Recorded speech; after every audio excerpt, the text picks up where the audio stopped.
Então, boa noite, pessoal. Boa noite, Jorge. Hoje, quinta-feira, dia 1º de agosto, nós vamos fazer a leitura do Shodoka. Shodoka, o canto do Satori imediato, o texto sagrado essencial do Zen.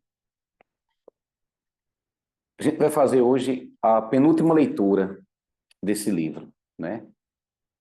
O nosso objetivo não é ler o livro todo.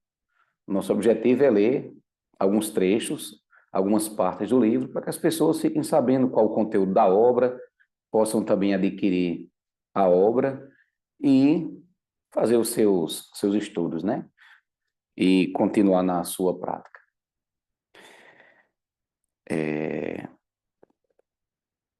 A parte que eu vou ler hoje se encontra na página 261, livro na página 261.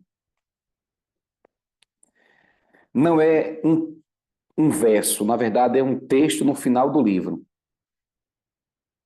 A primeira parte desse capítulo eu li lá na cidade da minha avó, em São José dos Cordeiros, quando eu estive por lá, né? E eu vou ler agora mais um pedaço, né? O texto é chamado Zazen, a postura do despertar. Ilka Daishi, Deshimaru Roshi, escreve o seguinte: a postura. Qual a postura correta do Zazen? E ele fala: sentado no centro do zafu, que é a almofada redonda, você deve cruzar as pernas em lótus ou semilótus. Caso haja impossibilidade de cruzar as pernas em lótus ou semilótus, você deve cruzá-las da maneira mais simples. O importante é que o joelho deve estar em contato direto com o chão. Vou repetir. O importante é que o joelho deve estar em contato direto com o chão. Na posição do lótus, os pés comprimem as coxas, nas zonas onde se encontram os pontos de acupuntura, que correspondem aos meridianos do fígado, vesícula e dos rins. Antigamente, os samurais estimulavam esses pontos de energia pela pressão das coxas sobre os cavalos. É interessante, né? Meu primeiro professor, Monjiko Sensei, ele às vezes falava disso, que na postura do Zazen, a gente aciona determinados pontos de acupuntura no nosso corpo. Eu não me lembrava mais desse pequeno detalhe. E olha que coisa importante. Não é? Às vezes a gente pensa que é só sentar e é uma coisa puramente mental, mas tem esses aspectos físicos também, né? Continuando. Com a bacia inclinada para frente, ou seja, você não fica muito reto, nem muito para trás, o corpo inclinado um pouco para frente.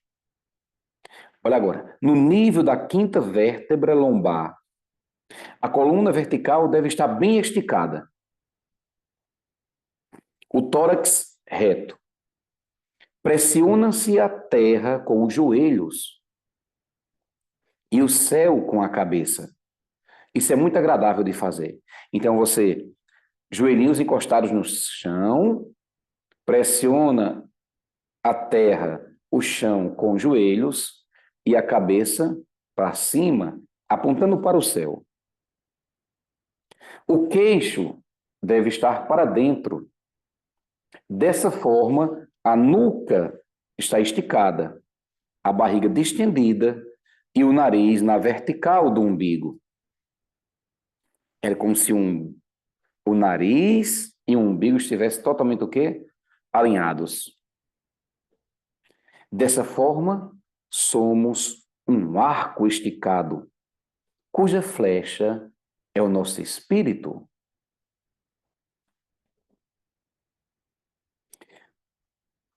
Uma vez na posição, devemos colocar os nossos punhos fechados,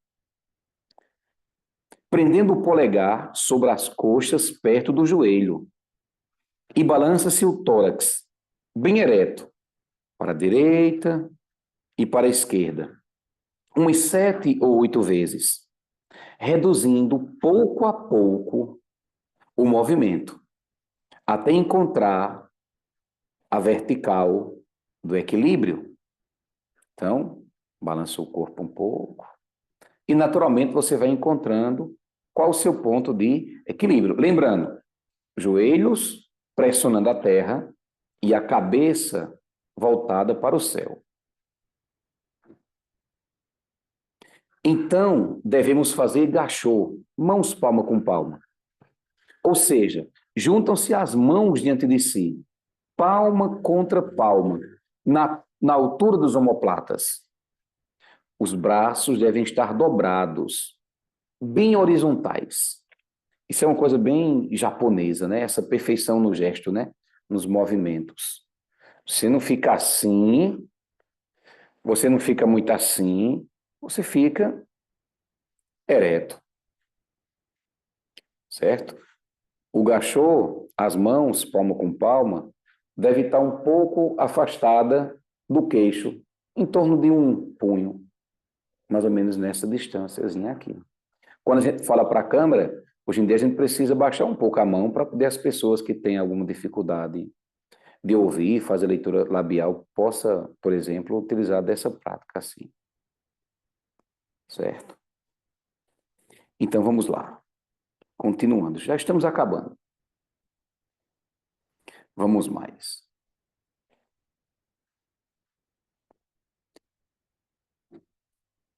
Resta apenas colocar a mão esquerda sobre a direita.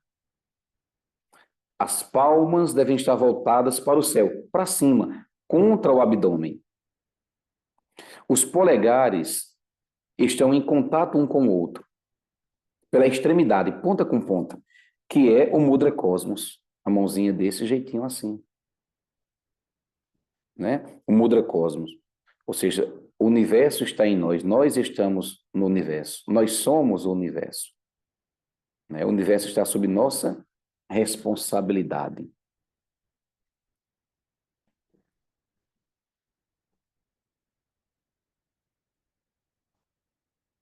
Agora, os polegares em contato um com o outro pela extremidade, mantidos na horizontal, graças a uma leve pressão. Meu professor sempre dizia, quando você for fazer esse mudra, o mudra cosmos, era como se os polegares estivessem se tocando, mas tão levemente que passa uma folha entre os seus dedos. Então também não precisa quebrar o polegar, ele dizia. Deixa os polegares se tocando levemente.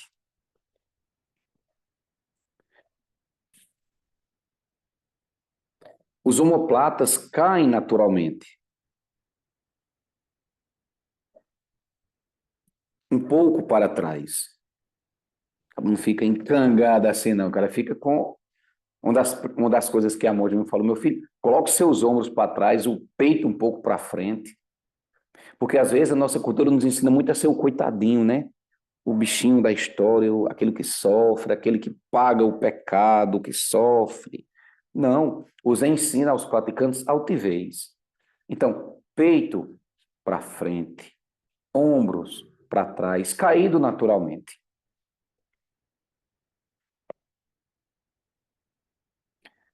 A ponta da língua toca o palato.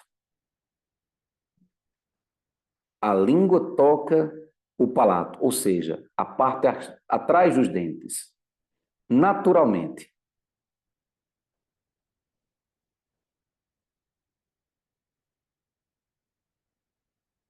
O olhar pousa logo à frente.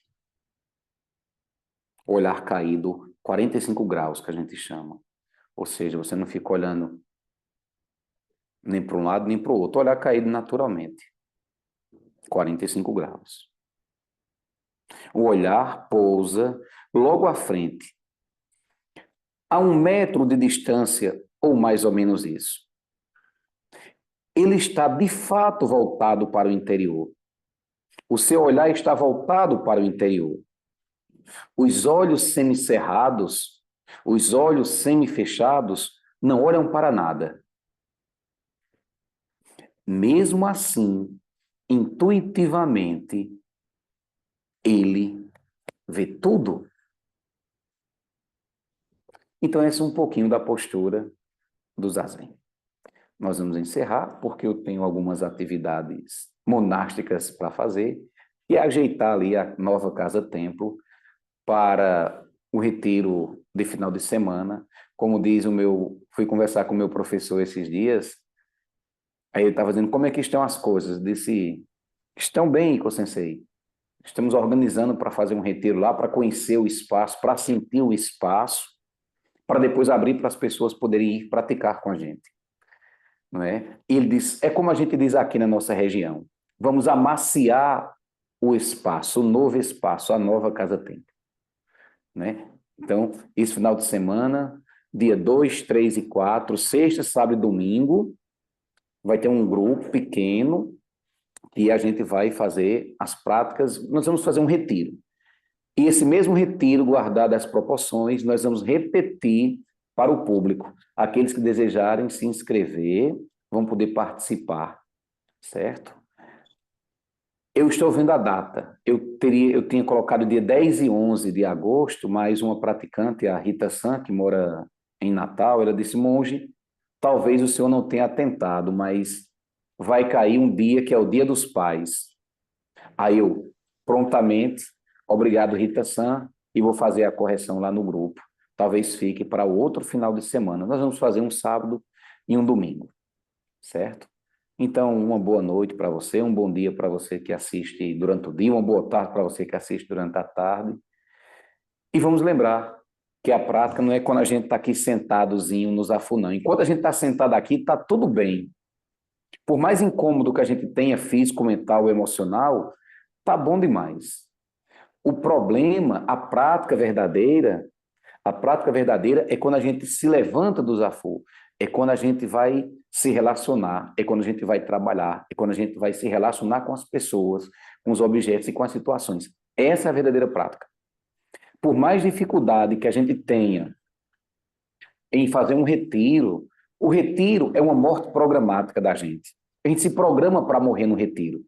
Partes nossas ficam adormecidas no retiro.